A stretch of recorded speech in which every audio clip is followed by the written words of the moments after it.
बागेश्वर धाम सरकार के नाम से मशहूर कथावाचक आचार्य धीरेन्द्र शास्त्री ने अपने ऊपर लग रहे आरोपों पर सफाई दी है। उन्होंने कहा कि हम अंधविश्वास नहीं फैला रहे, हम इस बात का दावा नहीं करते कि हम कोई समस्या दूर कर रहे हैं। मैंने कभी नहीं कहा कि मैं भगवान हूँ। धीरेन्द्र शास्त्री ने कहा कि अनुच्छेद 25 के तहत धार्मिक स्वतंत्रता के अधिकार हैं और उसी के तहत वह धर्म का प्रचार करते हैं। इसके बाद कथावाचक ने गुस्साते हुए कहा, मैं संविधान को मानने वाला व्यक्ति हूँ।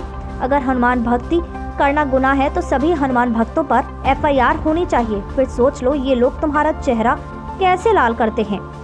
धीरेन्द्र शास्त्री पर आरोप लगते रहते हैं कि वो संत होकर अभद्र भाषा बोलते हैं। इस पर बाबा ने कहा कि वो संत ही नहीं है तो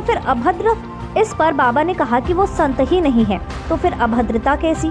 उन्होंने कहा कि हमारा डिस्क्लेमर है कि हम कोई संत नहीं हैं।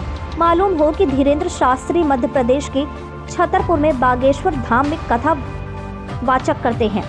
मध्य प्रदेश और छत्तीसगढ़ में उनका प्रभाव है। धीरेन्द्र शास्त्री की महाराष्ट्र के नागपुर में श्री राम चरित्र चर्चा का आयोजन हुआ था। अंधश्रद्धा उन्मूलन समिति ने धीरेन्द्र कृष्ण शास्त्री पर जादू टोने और अंधश्रद्धा फैलाने का आरोप लगाया था। समिति के अध्यक्ष श्याम मानव ने कहा था कि दिव्य दरबार और प्रेत दरबार की आड़ में जादू टोना को बढ़ावा दिया जा रहा है। देव धर्म के नाम पर आम लोगों को लूटने, धोखाधड़ी और शोषण भी किया जा रहा है।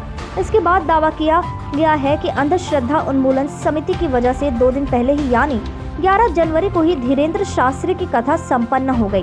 कहा गया कि जब समिति ने पुलिस से शिकायत की तो शास्त्री भाग निकले। समिति ने कहा कि बाबा के समर्थकों को यह बात पता चल गई कि महाराष्ट्र में जो अंधश्रद्धा विरोधी कानून है उसमें गिरफ्तारी हुई तो जमानत नहीं होगी, इसलिए बाबा ने पहले ही पैकअप कर लिया। करीब 1 हफ्ते की चुप्पी के बाद शास्त्री ने इस पर कहा, मैं नागपुर से नहीं भागा, यह सरासर झूठी बात है।